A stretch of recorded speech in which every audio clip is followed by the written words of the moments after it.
Fagnoul, oui Marianne Fagnoul, je dis bien, merci de nous recevoir ici dans votre antre du carnaval, puisqu'on va parler du carnaval du Nord, et c'est quelque chose qui vous touche, puisque bon, vous êtes la princesse carnaval, si je me permets de vous appeler ainsi. Dites-moi, d'où vous êtes venue cette passion, cet accrochement? Comment ça se fait que vous avez créé ce carnaval? En fait, quand j'étais enfant, il y avait dans mon village le carnaval d'Amay. Donc chaque année, on allait au carnaval. On était dans les chars, dans le groupe des Schtroumpfs, etc. Le carnaval a une quarantaine d'années, je crois, de carnaval d'Amay. Et puis, mes parents se sont séparés, on a déménagé et on allait de temps en temps au carnaval comme des touristes de carnaval. Et, euh, et là, ben, je pense qu'on est devenus des déracinés parce qu'on arrivait au carnaval qui n'était plus notre carnaval, on connaissait plus vraiment les gens, on connaissait plus vraiment les enfants, on allait voir comme des touristes et c'était un petit peu sans sens. Et donc, je crois que toute ma vie, le carnaval m'a manqué. Je pense que quand on a un carnaval dans son quartier ou dans son village ou dans sa ville, c'est le nôtre, quoi. On peut aller voir le carnaval de Binche ou d'autres carnavals en touriste, mais le fait de voir les gens à qui on vit tous les jours, déguisés, costumés, qui vivent le carnaval, c'est une chose différente. Donc c'est notre carnaval. Donc là, vous parlez d'Amay, puis à un moment Ouais. donné, vous avez atterri ici, Donc dans le quartier, j'arrive au quartier du quartier Nord, voilà. nord. Oui, oui. Et puis, c'est vrai qu'il y a au quartier nord un côté artistique. En plus, à ce moment-là, alternatif, il y a des squats, pas mal de squats, donc de la place aussi pour faire des choses. Ça, Oui, c'était. et puis on peut dire aussi que c'est pas un village comme un autre, le quartier du C'est Nord, parce qu'il y pas. a comme différentes ethnies aussi. Donc, Ouais, un carnaval, introduire un carnaval dans un quartier comme le quartier du Nord, c'est une gageure, ouais. non?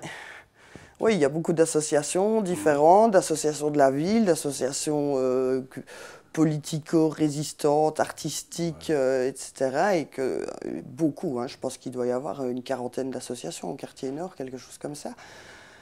Et donc voilà, nous, Donc là-dedans, il faut s'imposer à ce moment-là. Parce que bon, à un moment donné, il faut se décider de faire, puisque vous aviez l'idée de faire ce carnaval, et pourquoi ici spécialement dans ce quartier? Parce que bon, bon, ce ne parce doit pas qu'on être était évident. là, et donc qu'on a, en 2003, l'année de la canicule, on a fait à quelques habitants, enfin on était déjà une belle bande, peut-être de 30-40 personnes qui a mis cette histoire-là sur pied, où on s'est dit, bah, tiens, on pourrait faire un casout. Finalement, nous les Liégeois, on n'est plus tellement attirés par le casout en Outremeuse, où il y a des centaines de milliers de gens, etc. Faisons un casout dans le quartier, dans les différents endroits qu'on a dans le quartier, les squats, les différents ateliers, etc. Et puis finalement, une habitante de de la place Vive-Nice, Madeleine, euh, est arrivée, elle, en disant bah, oui, mais bon, moi, ma place est toute dégueulasse, est toute pourrie, il n'y a plus personne qui s'en occupe, la ville a laissé tomber. Donc, est-ce qu'on ne nettoierait pas plutôt la place et faire une fête sur la place Vive-Nice? Et donc, on a fait une fête où on a fait brocante, artistes de rue, etc., sur une place toute propre qu'on a nettoyée pendant des semaines. Et là, on a eu 300 euros de bénéfices. Notre petite fiesta, ce qu'on n'attendait pas du tout. Nous, on voulait faire une fête, un C'est déjà coup, et encourageant, quoi. puis c'était bon comme ça. Et donc, on s'est dit, bon, ben voilà, on a 300 euros, ça oblige à réfléchir au minimum à ce qu'on va en faire. Est-ce qu'on fait d'autres choses ou est-ce qu'on s'arrête là? Et donc, on a réfléchi pendant une semaine, tiens, qu'est-ce qu'on ferait bien? Et puis, une semaine après, on est venu avec nos idées à table. Et finalement, ben, la seule idée, à mon souvenir, qui a été proposée, tout s'est arrêté là, c'était le carnaval, et où tout le monde a dit, ah ouais, faisons un carnaval. Et voilà, ça a démarré comme ça. Et ça se passe en quelle année alors à ce moment-là? Au mois d'août 2003, et donc le premier carnaval en 2004, en février 2004. Donc là, le carnaval se met en route, Oui. et alors ça va comment alors? Donc là, on invite les associations, etc., à venir à table. On avait croisé aussi dans notre nettoyage de la place Vive-Nice, on avait rencontré il y a plein d'enfants qui jouent dans la rue et qui sont tout le temps dans la rue, dans le quartier. Donc on avait rencontré une bande de gosses qui disaient, ils ne frappent pas à notre porte, ils disaient, bon, c'est qu'encore fait quelque chose. Donc on Non, était oui, quoi. aussi un peu obligés de les embarquer. Et donc, d'un côté, on a fait des choses avec l'associatif, etc. Donc, ben voilà, organiser le cortège, la sécurité du cortège, le feu, ça, il y a toujours eu un feu. Les choses sont nées, beaucoup de choses sont nées un peu comme ça, genre le chocolat chaud, c'est Catherine qui a dit bon ben moi je crois que ce serait bien de faire du chocolat chaud, donnez-moi 40 litres de lait, je ferai du chocolat chaud, bon moi je vais faire des crêpes, et toujours avec une envie de faire tout gratuit, de distribuer les confettis gratuitement, de donner l'entrée gratuite au carnaval, il y a beaucoup de carnavals où il faut payer l'entrée, et de faire la gratuité totale, enfin en dehors du bar, sur le carnaval. Et alors, à la fois, il y avait, à cette époque-là, la compagnie du parking qui avait eu un subside pour travailler avec des jeunes sur à construire des machines roulantes avec des feux d'artifice, etc. Donc ça rentrait totalement dans le projet. Et donc, ils ont dit, bah, tiens, on pourrait accrocher ce projet-là avec lequel on a de l'argent pour travailler avec les jeunes, et venir participer au carnaval. Donc eux, ils pouvaient travailler avec les ados. Donc les petits jeunes qu'on avait embarqués, hop, se sont embarqués avec les ados, avec la compagnie du parking. Et nous, on a décidé avec les petits de trouver du matos, etc. et de faire un char avec les petits, des animations avec les petits, etc. Donc dès le départ, le cortège, je pense qu'il y avait une dizaine de groupes entre l'associatif et peu d'habitants, parce que les autres habitants que vous allez rencontrer, Pierre, Philippe, etc., qui font partie du carnaval maintenant, ils osent le dire, ils se disent « Bon, ben nous, la première année, on n'a pas mis de costume, on est venu voir, est-ce qu'on ne voulait pas avoir les recommences si ça ne marchait pas ?» Et la deuxième année, ils ont été dans les premiers groupes d'habitants. Et ils ont accroché au carnaval. Donc c'était, maintenant on mettrait plus d'affiches ni rien, on aurait 1000 personnes sur la place Vivenis le dernier samedi des vacances. Le premier, il fallait presque aller frapper à la porte des gens pour te dire, mais aujourd'hui, hein, on met ce costume, on y va. Et ce carnaval, si je me trompe, portait un nom déjà. Au départ, je crois en 2004, c'était le carnaval des rumeurs. Donc en fait, on était les amis de la place Vivenis, ça c'était notre nom qu'on avait décidé au moment où on avait fait le 15 août, et on avait envie de faire des thèmes différents chaque année. Donc le premier carnaval a été le carnaval des rumeurs, et le deuxième carnaval a été le carnaval des secrets. Donc après, il n'y a plus de thème au carnaval. Donc la première année, pour les rumeurs, on avait mis des boîtes à rumeurs dans les cafés, on avait fait des espèces de boîtes aux lettres, et les gens des cafés mettaient des rumeurs, certaines drôles, certaines racistes, certaines homophobes et autres.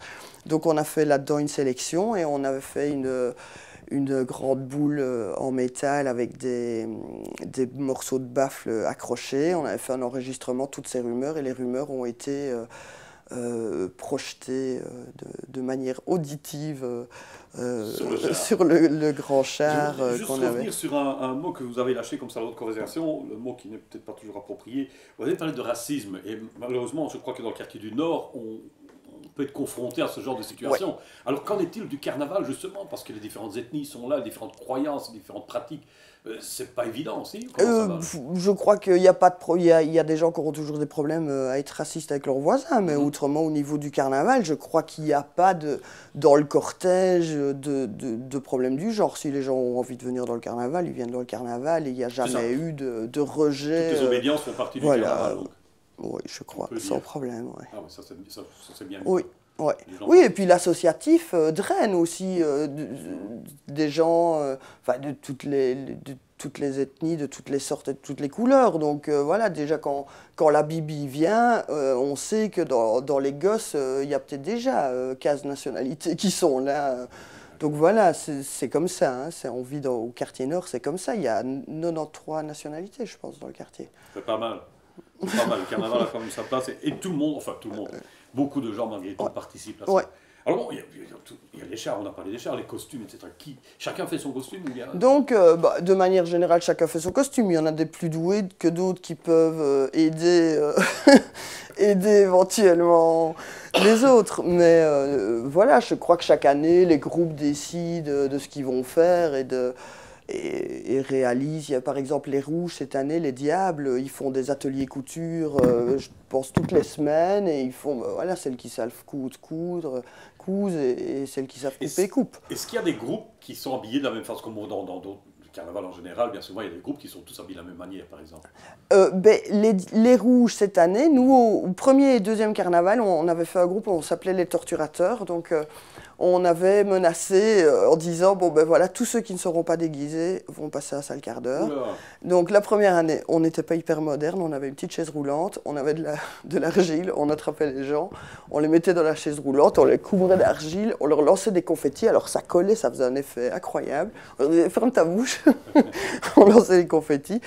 Et puis la deuxième année, on a fait le grand char des Torturateurs. Donc là, on avait des costumes en mousse, comme si on avait des costumes d'armée en métal, quoi. On avait coupé 600 picots en mousse à coller sur les costumes. Tout le monde avait des costumes différents.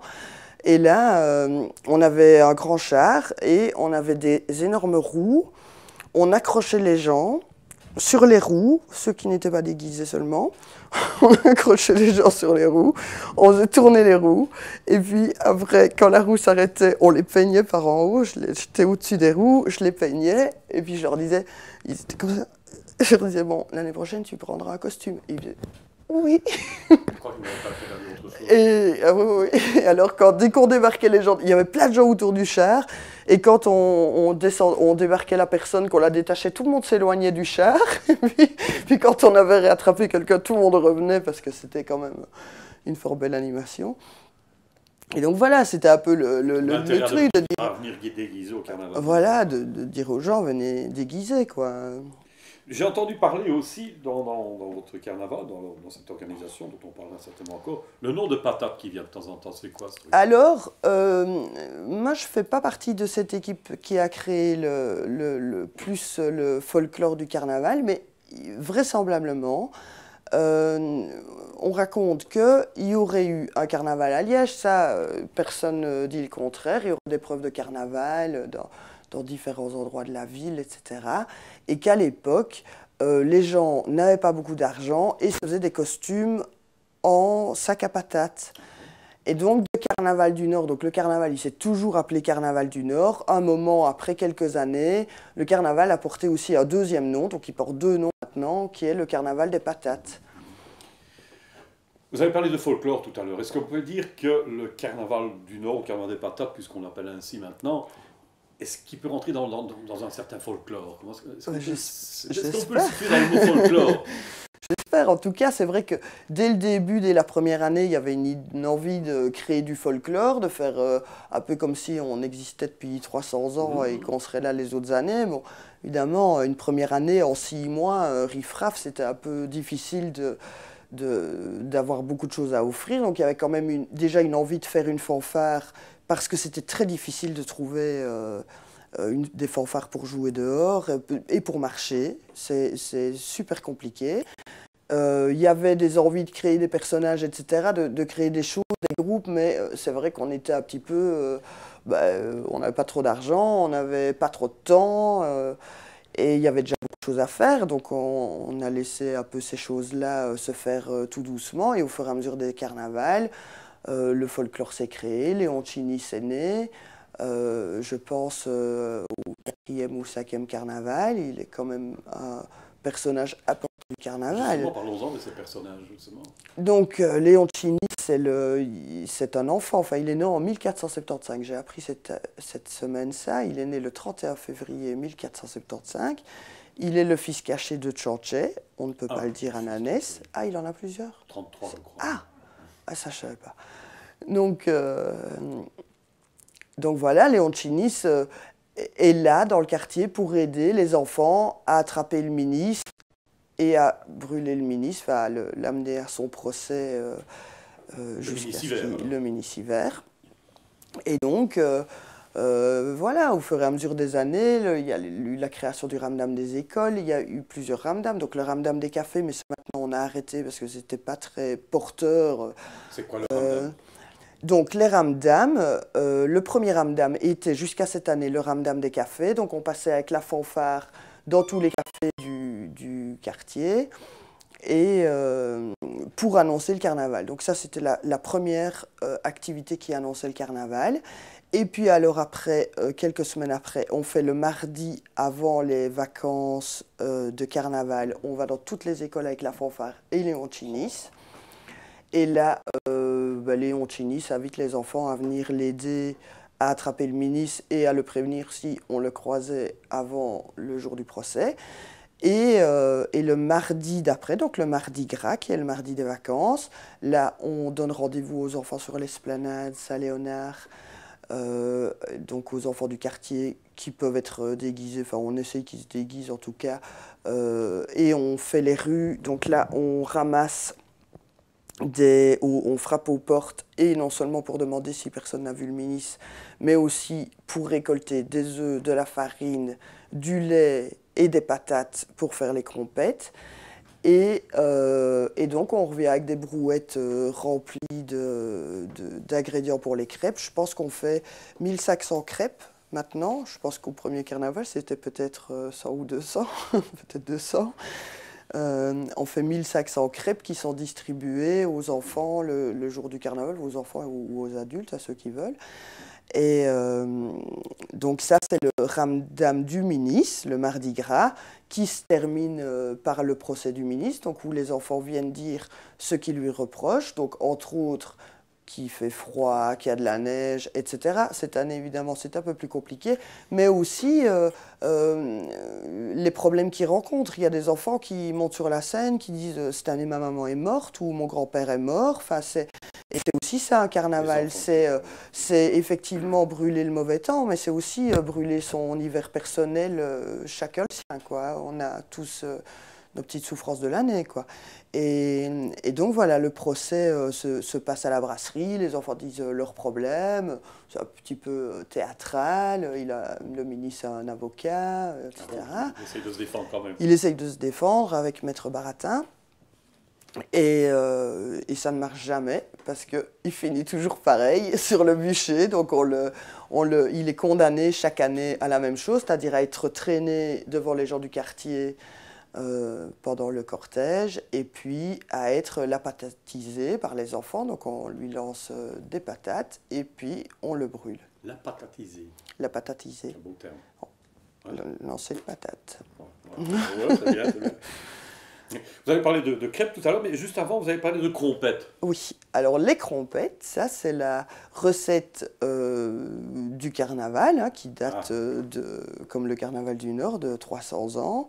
Donc c'est des patates qui sont cuites à l'eau entière, qui sont vidées, qui sont mélangées à du fromage de herbe et à un secret d'herbes, de mélange d'herbes que je ne peux pas vous dire. Et alors, le jour on remet tout ça dans la patate et on les cuit sur le barbecue et on les vend à l'arrivée du cortège. Oh, ça se fait quand c'est passé ça. C'est passé. Mais il y en aura sûrement l'année prochaine. Alors, carnaval, bon, vous dites 300 ans comme ça, bon, c'est un carnaval alors, traditionnel ou bien folklorique? Bon, comment est-ce qu'on peut le situer? Parce que la tradition, c'est encore autre chose, je pense. Mais ici, après 11 ans, on peut peut-être se poser des questions. Bon, peut-être un peu les deux. Voilà, c'est un jeune carnaval. Donc c'est vrai que quand on entend des carnavals qui ont 300 ans ou même 100 ans, donc c'est énorme par rapport aux nôtres. Donc nous, on a toujours fait semblant qu'on était là depuis des années et qu'on serait là pour des années. Je crois que dès le premier carnaval, après 10 jours de réunion, on savait qu'il y en aurait un autre et qu'il y en aurait 100 autres. On le sentait, quoi. Voilà, on l'a toujours vécu comme ça. Puis c'est vrai qu'on ne pouvait pas faire un carnaval comme on avait fait la fête du 15 août. Voilà, c'était la fête du 15 août, elle s'est faite cette année-là, elle ne s'est pas refaite. Un carnaval, c'est vrai qu'il y a une continuité et voilà, nous, on est persuadés que dans 100 ans, le carnaval sera toujours là, même si nous, on n'y est plus. C'est une très bonne initiative, en plus dans un quartier qui est un peu difficile à vivre au niveau du folklore, je vais dire, local. Mais vous avez parlé des personnages emblématiques, on a parlé du ministre Hiver, vous avez parlé de Chinis, c'est ça? Ouais. Il y en a encore d'autres? Il y en aura encore d'autres? Le ministre, il est pris parmi des personnalités politiques qu'on n'aime pas. Cette année, c'était Maggie de Bloch, malgré qu'elle est le personnage politique préféré des Belges. il me paraît. En tout cas, pas dans notre quartier. Donc, cette année, c'était la tête de Maggie de Bloch. Chaque année, c'est un personnage qui est repris comme ça et qui est brûlé. Et il y a d'autres marionnettes, il y a d'autres têtes plutôt. Donc, il y a aussi Crotte-Pisse le rival. Donc, lui, il est d'une certaine manière le rival de Léontinis parce qu'il aimerait prendre la place de Léontinis qui est tellement emblématique pour les enfants. Donc il met assez de bonne volonté à aider les enfants à attraper le ministre, etc. Mais il est toujours un peu en concurrence avec Léontinis. Et donc lui aussi est assez... les enfants l'ont intégré, il fait partie, s'il passe devant les gosses et même devant les adultes, tout le monde sait que c'est Crotte-Pisse. Et puis il y a d'autres têtes, mais qui finalement, à mon avis, je crois, ne marchent pas encore très bien, ou n'ont pas vraiment de rôle défini qui fait que quand ils passent, on se dit « Ah, le voilà ». Mais je pense qu'il y a, pour certains en tout cas, une envie d'en faire. Le carnaval évolue, donc il pourrait y avoir à terme des personnages qui apparaissent encore. Et qui décide ça justement de l'arrivée de nouveaux personnages dans le cortège? Là, dans le carnaval, donc, il y a il y a un collectif de carnaval qui est rempli d'habitants du quartier. Avec des gens qui viennent parfois de villes à carnaval, etc., donc qui ont une idée quand même de comment ça peut être vraiment un carnaval, dans le fait par exemple qu'un carnaval ne soit pas une parade et que c'est censé aussi être provoquant, décoiffer les gens, quoi. C'est pas de se promener mon beau char, mon beau costume, quoi. C'est un peu plus compliqué que ça. Et donc, voilà, ça pourrait être proposé par quelqu'un l'année prochaine, dire « Ah tiens, on ferait bien un nouveau personnage » ou peut-être des géants. Ça, c'est mon rêve, qu'on fasse des géants. Et puis que tout le monde soit d'accord et qu'on le fasse. Ça se passe un peu comme ça, en fait. Oui, vous parlez de que tout le monde soit d'accord, vous avez parlé d'un collectif aussi, vous êtes nombreux dans ce collectif? Je pense qu'il y a quand même un fameux paquet d'habitants. Alors, entre ceux qui vont aux réunions et qui organisent chacun de son côté ou qui participent soit dans la vente d'autocollants, soit dans les crêpes. Il y a 20-30 personnes qui font les crêpes, dans la fabrication des crompettes, dans le montage du lieu, etc. et dans l'organisation pratique du carnaval. Je crois qu'effectivement, il y a pas mal de gens, mais je ne sais pas très bien. C'est l'artiste aussi, parce qu'on a parlé d'autocollants, il faut les créer, il faut les dessiner aussi. Donc en général, chaque année, les affiches, plus ou moins, sont dessinées par des dessinateurs différents du quartier, et les autocollants aussi. Ils ne sont pas faits toujours de la même manière. Enfin, maintenant, en plus, ils sont dessinés. Avant, il y avait la tête de Léontinis dans les premiers autocollants. Ça faisait un peu vieil autocollant, vintage.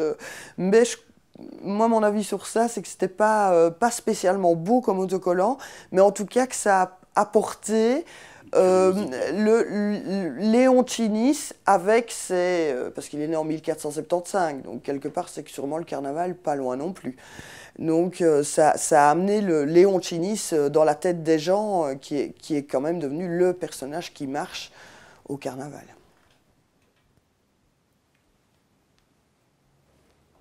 Oui, moi je pense que ce qui serait peut-être intéressant, c'est que tu puisses aussi nous expliquer ton investissement à toi aussi dans le carnaval et quel rôle il joue pour toi, et ta passion pour les costumes, etc. Un aspect peut-être plus personnel. Oui, Donc, Georges, tu veux bien poser la question? Oui.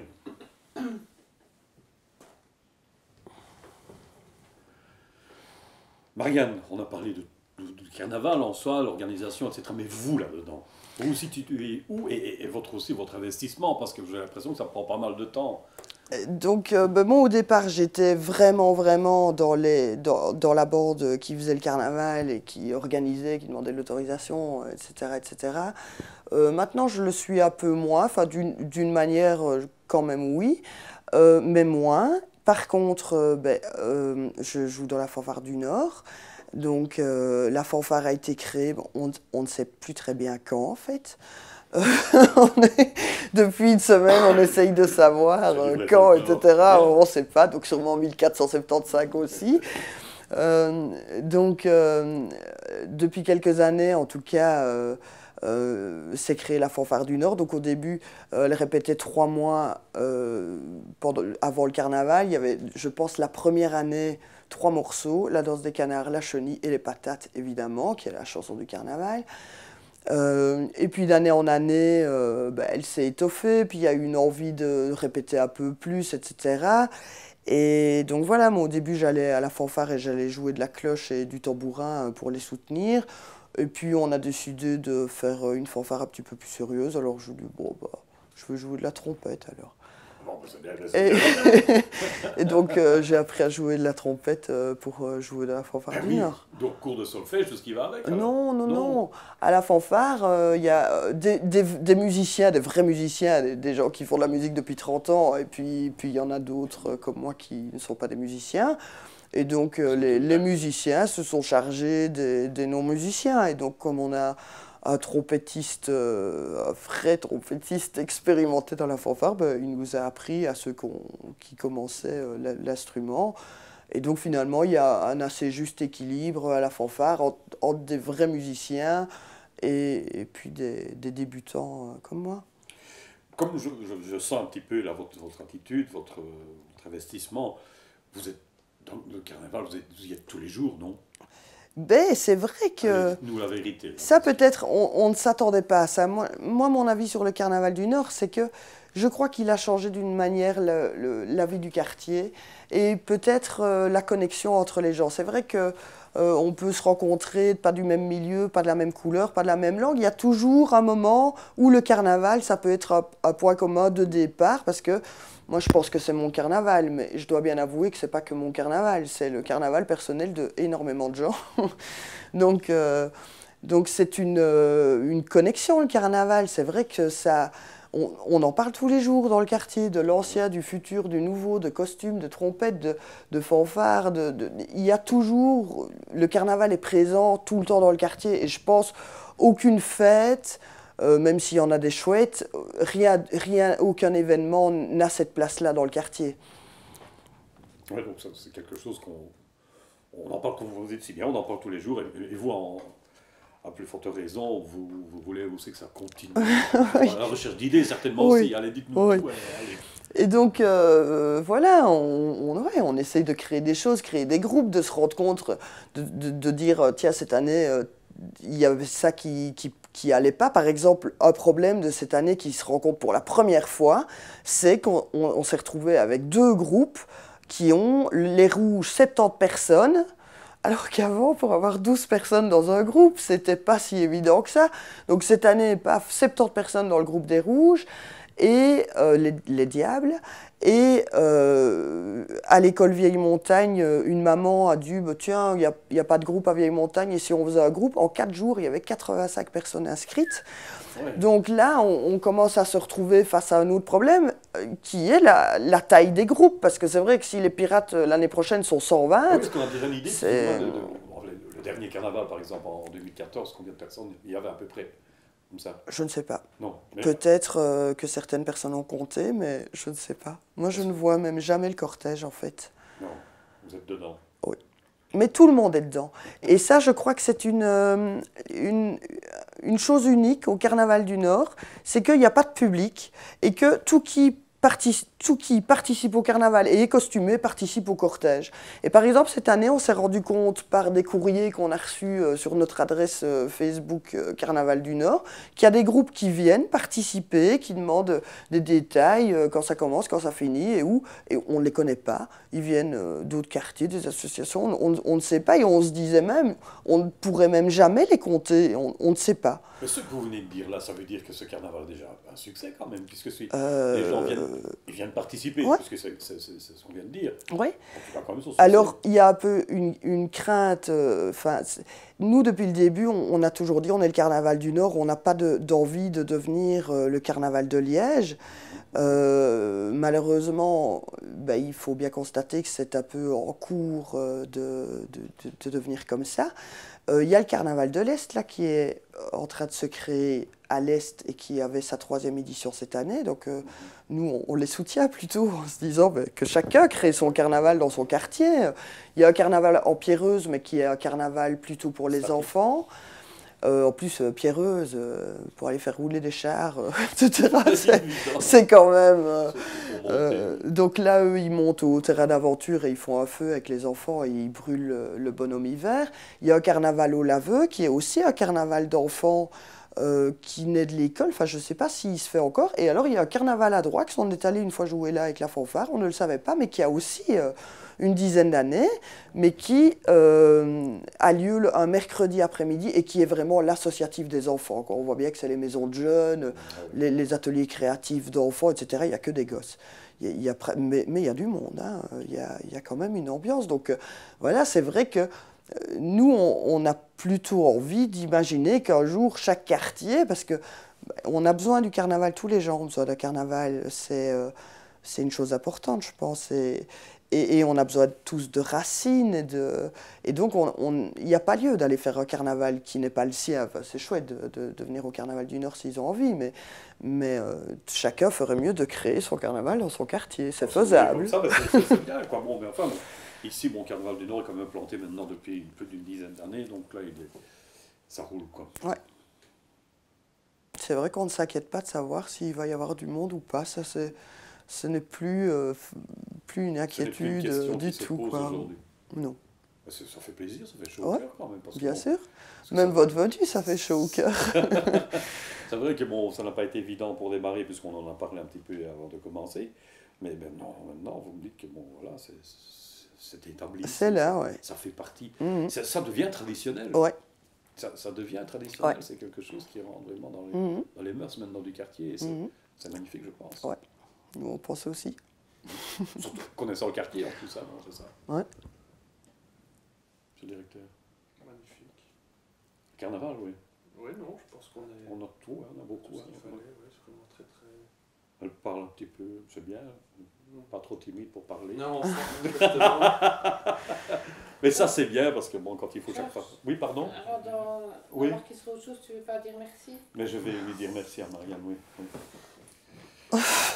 Mais voilà, Marianne, eh ben, c'est très, très sympa de votre part, en tout cas, de parler de votre, parce que j'ai envie de dire de votre carnaval, parce que bon, vous y tenez quand même aussi, mais du Carnaval du Nord en général. Merci beaucoup. Et merci aussi. Alors, on se reverra certainement. Je suis sûr que maintenant que j'ai découvert le carnaval, j'en entendais parler très souvent, mais je viendrai, mais j'ai appris une chose, je viens de Il vaut mieux déguiser. Il vaut mieux. Merci et bonne continuation au Carnaval du Nord. Merci.